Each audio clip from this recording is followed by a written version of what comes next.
You can just go easy, like first stretch your one leg sidewise and then another one. And then what you have to do, you have to check how much gap you can create between your feet, and then stretch your hands sidewise. Your thumb should make 90-degree angle with your index finger like this. Why? Because it will look beautiful. So your hand should be like this. How will you decide that how much gap will be better for you to keep between your feet? What do? You just focus on your elbow, any of your elbow, like right one or left one, and then just drop an imaginary line from here towards your knee, and your elbow and your knee should be in a straight line. That should be the maximum gap between your feet. If you feel like yes, you can increase the gap between your feet, and the gap between your knees is equivalent to the gap between your both elbows when you are stretching your hand sidewise, then that will be the perfect posture of equilibrium for you, like this. Look at me. So for me, I think this is the best. Okay, now look at me head to toe. You can see why I call it posture of equilibrium, because if you divide my body into two parts, right one and the left one, both are in perfect sync. My right hand with left hand, my right leg with left leg, and if I'll keep looking at eye level, then my head will be in perfect alignment with my spine. So this is posture of equilibrium.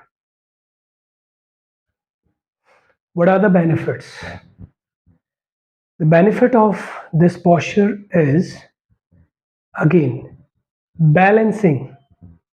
It will balance your left body's parts and right body parts with their energy shifting.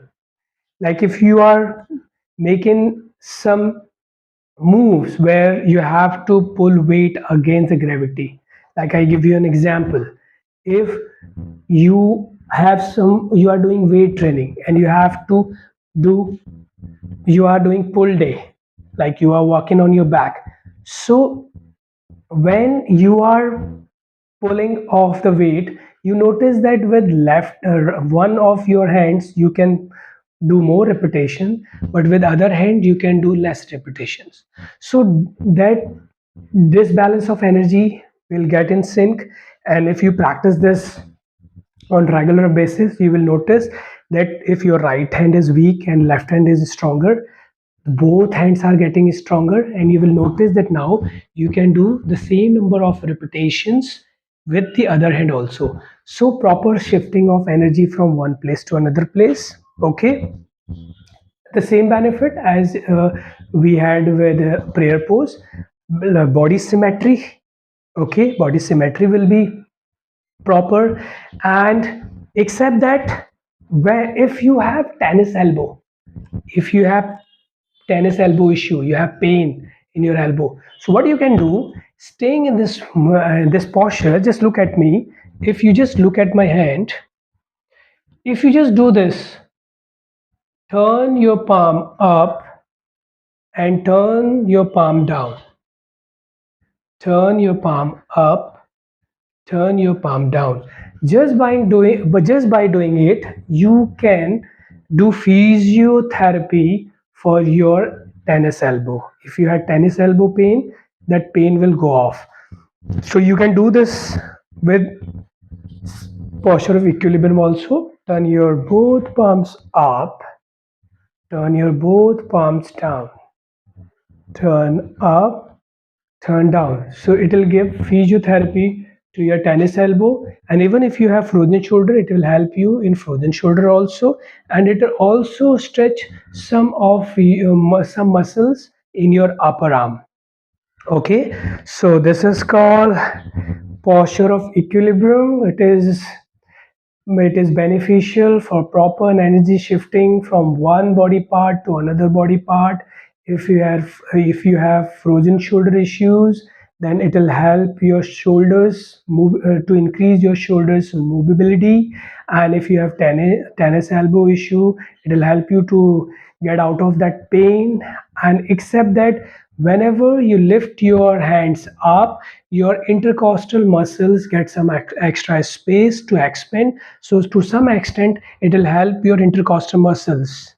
This area is area of intercostal muscles. So when you are opening your arms to this level, it will help your intercostal muscles to expand properly. So to some extent your rib cage will expand properly, and it will also help your heart to pump properly and your lungs to expand properly, to inhale oxygen properly. To so in some or other ways, it will help your blood circulation and your respiratory system. So your lungs will, if you cannot inhale properly, it will help you to inhale oxygen properly. And if your blood circulate, you have a low blood pressure issues, it will also deal with that. So what you can do, by staying in this posture for some time, you can start deep breathing. You can look at my chest, how my chest is expanding. Sorry, not deep breathing, but breathing for chest. Breathing for chest means when you are just filling your chest fully and squeezing your chest. Remember, deep breathing does not mean expanding your chest and squeezing your chest. Deep breathing has 4 steps. I have already made a video on deep breathing, that was chapter 13 and chapter 6. Please go and watch those videos. So, when you are in posture of equilibrium, start breathing for chest.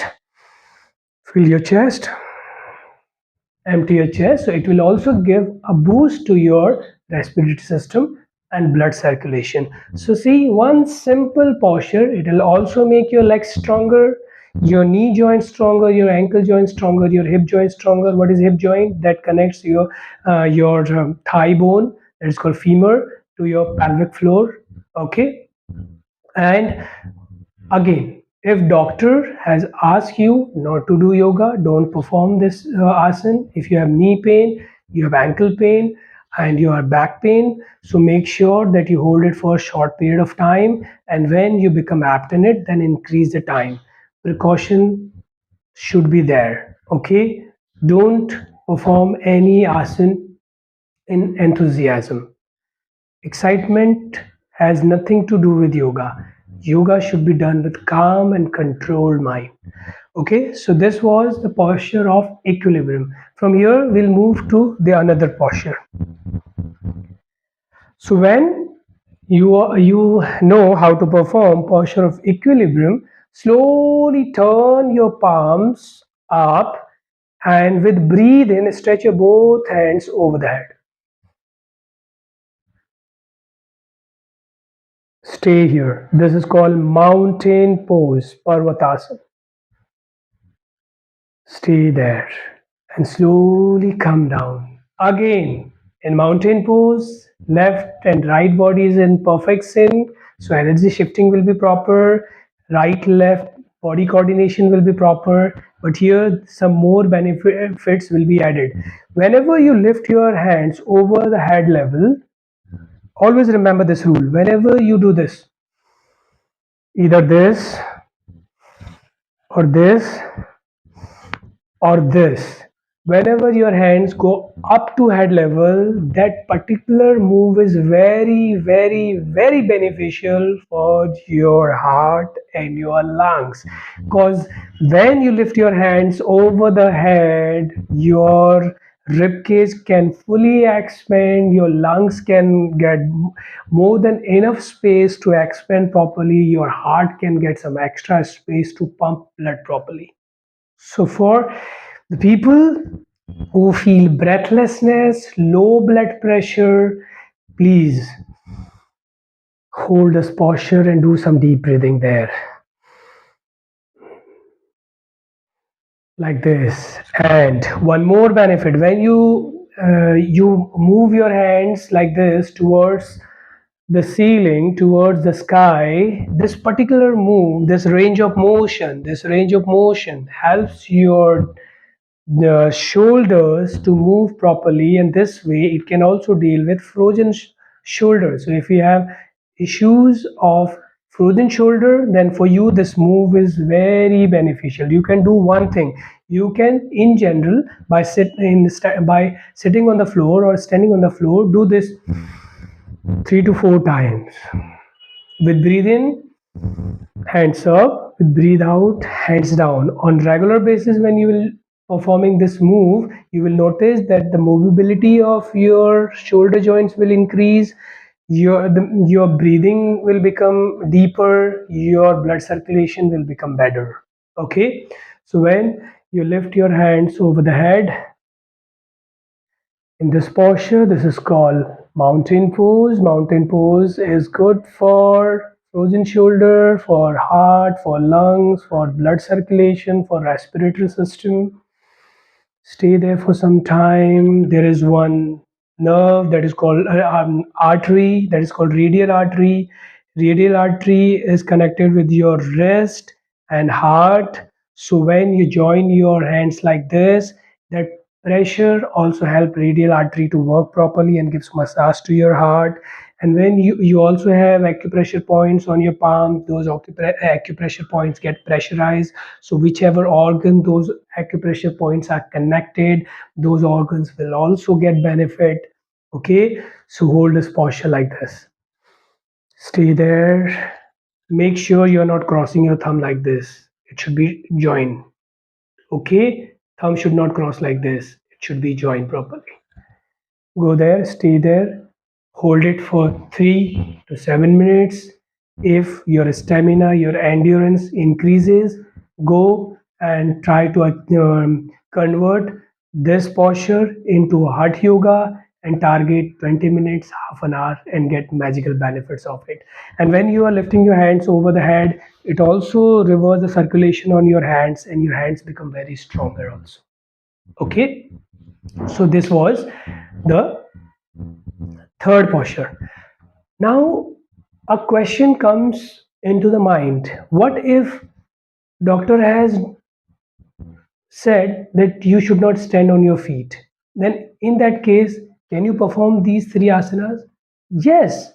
If doctor has asked you not to stand on your feet, then you can do these asanas by sitting on your pelvic floor. How? Let me show you that. Now, for those people who are asked not to stand on their feet for a long time, or who have knee pain, ankle pain, or back pain, they can perform the asanas in Sukhasana. This is called Sukhasana. Sukhasana means the most comfortable sit-in posture. Why?